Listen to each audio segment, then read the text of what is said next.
What up, dudes? UFC 320 was absolutely insane. I didn't get to do a live. I really wanted to do a live. Did not get to do a live and chat with you guys, but that is something that I want to continue to do in the future. So I'm going to kind of do a car recap vid. I am heading into work. Got a long commute, so I figured, might as well chat with you guys and chill a little bit.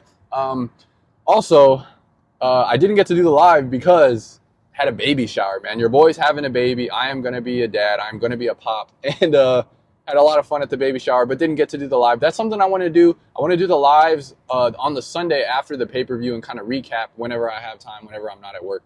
And I really enjoy that. Hopefully you guys enjoy those too. First up, we have the debut patch card. Another debut patch, man. We got to keep an eye on these guys. Got to keep an eye on them because these debut patches are going to hit. I'm telling you, they are going to be the biggest chase for these rookies, and we have to be have our eyes on the prize to determine, if we want to go after that and if we don't. And tough name to pronounce here, Jacub Wiklacz versus Patchy Mix. And he fought Patchy Mix, right? And a lot of y'all are going to be like, it was a close fight. Patchy Mix sucks, all this type of stuff. But Patchy Mix was thought of as, potentially coming into the UFC from Bellator and being like that guy, being a guy that could potentially win fights, being a guy that could potentially do something serious, man, and be like a champion within the UFC organization. So for this kid, 29, so not super young, but for this guy, Jacub Wiklacz, and his name is insane, dude. It's a Polish name. He used to train with Joanna Jojacek. He's a potential YouTuber also, so I need to check out his YouTube. Maybe he's got some cool stuff over there. So for him to get a win over a vet guy, tough guy like Patchy Mix, has me wanting to pay attention, right? And again, debut patch guy. Interesting story there. Keep an eye on him. Also, Ateba Gautier. Dude, this guy, they're calling him Baby Francis, right? And I think they're just calling him Baby Francis because he's a huge African guy that hits like a truck. But also, they're calling him Baby because he's 23 years old. I mean, this guy is so young, dude. 23 is absolutely insane. And it seems like we're getting more guys that are just super young that are starting to kind of pop up. We have 3 or 4 guys that are off the top of the head that I can think of that are like below 25 that are actually, surging through the rankings. And now, who did he fight? Good question, audience, viewer. He fought absolutely nobody. And this guy, I feel bad trashing on this guy, but that looked like me or you in there, to be frank, to be fair. He did absolutely nothing. He did not want to be in there, which I understand, man. I would have been absolutely scared trying to fight this guy too. But he did absolutely nothing, and he really was a can. He was a last-minute addition to the card. So shout out to him for even coming in and getting paid. But that is not, it doesn't really showcase what this guy's skills are. Is he going to be the next big thing? Kind of hard to tell from a matchup like that, right? And strength of schedule is a huge metric to use whenever you're trying to determine and prospect on, is this guy going to be next level? Is he going to continue to rise through the rankings, potentially win a championship? But no cards for him, man. No cards for him yet. So we have a couple people that we're going to talk about today that could potentially get some cards and really bubble up in the UFC card world, man. So exciting guy there. He fights in middleweight, 6'3", 185 with an 81-inch reach. That is a John Jones level reach. He looks to be a striker. Don't know how his wrestling is, but he's a really good athlete, man. He hits really hard and he looks really strong. We'll see how his cardio and his gas tank is in the future, but kind of an interesting prospect there.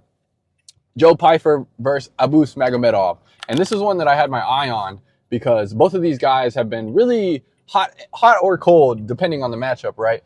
And Abus Magomedov tends to gas, and he did it again. He gassed again.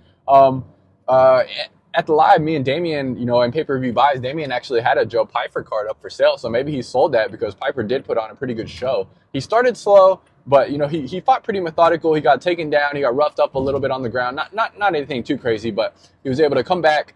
Definitely was the more conditioned athlete and really dropped some hammers on him, man. And this guy just throws bombs, dude. He throws absolute bombs. I'm interested to see him. Is his power going to translate whenever he fights a little more technical? Like when he fought Gastelum, he was fought pretty technical, but he didn't seem to be throwing as much behind it. Does he have knockout power whenever he's being technical? Still kind of a question I have with him because a lot of his knockouts he's just like unloading huge bombs on people, which is great, but it is hard to land those punches sometimes whenever you start going up the rankings and fighting against better and better opponents that are more defensively sound. But Joe Pyfer, 2023 rookie cards, he's surging, man. It'd be interesting to see what he does in that division. And honestly, dude, on like a personal level, whenever I listen to Joe Pyfer in interviews, whenever I listen to him on the mic, I don't really like that guy. I don't really understand why.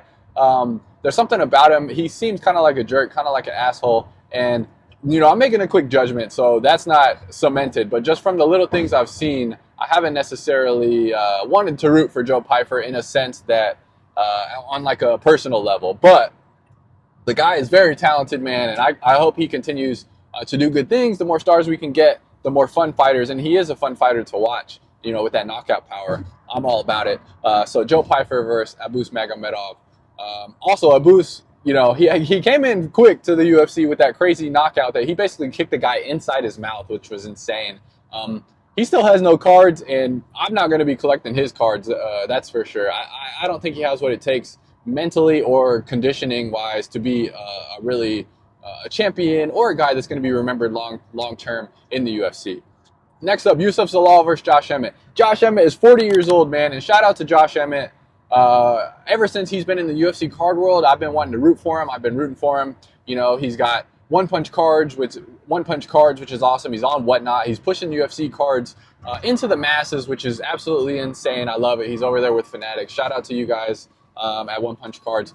But Yousef Zalal absolutely put it on him, man. As soon as he got a hold of Josh Emmett, he did not give Josh Emmett an inch. That armbar was so technical. He was kind of sneaking out the side, out the back with it. Set it up beautifully, and it was tight because Josh Emmett tapped quick.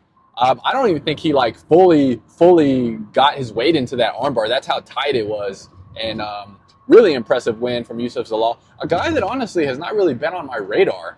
Yousef Zalal is kind of sneaking around, racking up wins, and another big win here. I love the call out for Lerone Murphy. We have Diego Lopez, Lerone Murphy, and Volk kind of all in the mix when it comes to who's going to be in the title matchup. So I like that he tried to call out one of those guys. Lerone Murphy, who should get the title shot in the comments? Lerone Murphy or Diego Lopez? I feel like both of those guys have a really good reason and a really good argument to be in a title fight right now. I think Diego Lopez versus Zalal would be kind of tough because Diego Lopez is a jiu-jitsu expert as well, and he's very big and strong. But Yousef Zalal has no UFC cards, man. Keep him on your radar. If you get some rookie cards and you like his style, maybe you pick some of those up. But we'll see in the future what he does. And Khalil versus Jiri Procházka. My boy Jiri Procházka did it again, dude. He absorbs all the shots with his face like flats versus SpongeBob, and then he just freaking puts it on Khalil. He presses that gas pedal. He enters the flow state into the Samurai Matrix, and he KOs Khalil Roundtree. Shout out to Khalil Roundtree. The guy has been putting on fun fights, man. This is one of those where I personally like both of these guys. I like their stories. They seem like nice guys, like good people. And so to see one of these guys lose, kind of, it was like, that sucks for Khalil. But another really good fight. Hopefully he got paid out for that. I think it was fight of the night for the UFC, so they got extra money, which is sick. I'm sure they can both use that after that insane war. And Jiri Procházka, man, this guy is so hilarious. Whenever he puts his foot on the gas, dude, that pedal reaches the metal. Those RPMs go up. Jiri enters the Matrix, and I'm so happy he finally has some revelations about his fighting style and about where he thrives and where he has success. After the fight, he said, I need that energy. I need the chaos. I need to pressure, and I need the fight to be hard to really excel, because that is where he's always had success. If you go back and you look at all of his fights, Jiri versus Reyes, whenever it's technical, whenever it's tit for tat, whenever you're trying to out-technique the opponent, he does not get the better of that. That is not where he thrives, man. In Khalil, we saw that. Against Poatan, we saw that. Against Rakic, we saw that. If it's a technical fight, that's not where Jiri is going to thrive. That's not where he's best at. What he's best at is putting his pedal to the metal, dude, and absolutely making it a firefight and making it a dogfight. And I really think it has to do with his conditioning and his cardio. He had a really interesting excerpt on UFC Embedded, which I love. I wish they did those for every single fight card, not just the pay-per-views, of him training. He does sprints with his nose closed and his mouth closed, and he sprints for, I think he said 40 seconds. That is crazy, man. The amount of oxygen debt that your body's going to go into and the amount of lactate your body's going to produce is crazy. And I think that's really why he thrives whenever the fight gets so chaotic, because I think he's able to just have better stamina and be more clear. And we actually saw Jiri block. We saw this guy block, man. And he also said this after the fight. I'm paraphrasing, obviously. He said, like, I didn't think blocking worked.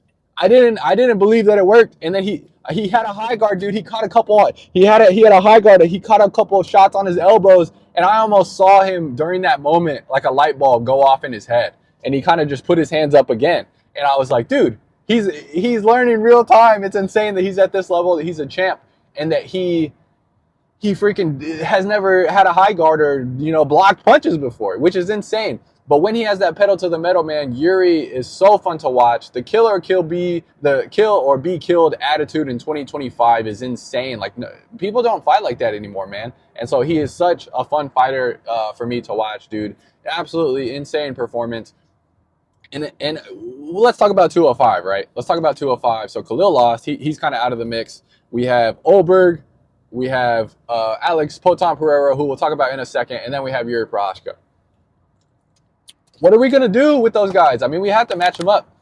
I know a lot of people don't want to see Jiri in another title fight against Pereira, which I understand. But, dude, the storyline there is pretty awesome to see Jiri, like the exuberance of seeing Pereira win and, like, him being, like, grateful and thankful for the opportunity to maybe face him again was really cool. And, you know, it's crazy to say this, but I think if Jiri can put the pedal to the metal and be in a dogfight with Pereira, I do think he has an opportunity to win. Now, Poatan hits like a truck. He's entering into top 5 greatest of all time territory. But we've seen him, you know, with the Izzy fight, whenever he's in a lot of pressure, and whenever he's in, you know, in a firefight and in a dogfight, and whenever there's combinations being thrown, he has got caught and he got slept by Izzy. Like, it's not out of the realm of possibility that if Jiri could pressure him and really get into, you know, into the chaos, that he could catch him and could KO him and kind of overwhelm him. And I mean, we'll see what happens with that. But I'm interested in the comments. What do you guys want to see next? Do you want to see Olberg versus Poatan? Do you want to see Jiri versus Poatan? Those are the 2 matchups that they could potentially make. Both good matchups. I'm a Jiri guy, right? So I would like to see Jiri versus Poatan again. But I completely understand wanting to see new blood, wanting to see Olberg in there, and wanting to see how he fares against, you know, the upper echelon and the best of the best in the division. But if I'm being fair, Olberg just beat Reyes. Like, does that warrant a title shot? Like, I mean, if you're just going off strength of schedule, Khalil is definitely a much tougher opponent than Reyes. Even at this point with Reyes kind of resurging, like, that's obviously a tougher matchup with Khalil. But Merab Ankalaev versus Poatan, dude, absolutely insane. I did not have on my bingo card Alex just rushing into him and knocking him out in 80 seconds. Like, I mean, I knew Alex had the strength and the skill to do it, and he said he was 40%, and I believed him when he said that, and he was not lying. I didn't think it would be like that, but I thought it was more of a 50-50 fight. But dude, he absolutely put it on him, and I kind of feel bad for Ankh, man, to be honest. Like, to be a champ, to have, you know, beat Alex Pereira, be on top of the world, and then to lose in 80 seconds, that has to hurt, man. That has to hurt. So I feel for him getting absolutely bodied in 80 seconds like that. And then he hit him with like 4 of them. I was like, all right, after the third one, or the second one, I was like, all right, man, that's a little much. But, yeah, dude, Poatan's that guy. And Merab Dvalishvili does it again, dude. He beats Corey Sandhagen, who, props to Sandhagen, man. He got up so many times. And at this point, where is Merab in the bantamweight conversation, and where is he? To me, he's the best bantamweight of all time after that win. Also, where is he in the GOAT conversation? I mean, you could say both of these guys, Alex Pereira and Merab Dvalishvili, at this point, you know, are GOAT candidates, I would say, and you could easily put them into your top 5 of all time. Thanks for listening, y'all. If you haven't joined the B.A.T crew, think about joining the B.A.T crew. That definitely helps me out. Shout out to everybody who is in the B.A.T crew. Dude, doing that helps me so much, especially with having this baby, man. The time that is going to be restricted, you know, it's going to be tough getting these videos out. And that's something that I want to continue to do. I want to continue to talk about fights and, you know, keep you guys informed on topics, keep you guys informed on just everything that I'm looking at in the hobby. And, you know, if I could make this continue to kind of move and make it more of a job, and get some income from this, I think that I can continue to do that and continue to, you know, to keep this thing rolling, because I love it. I love the creativity. I love the communication. I love talking with you guys. Thank you so much for watching, man.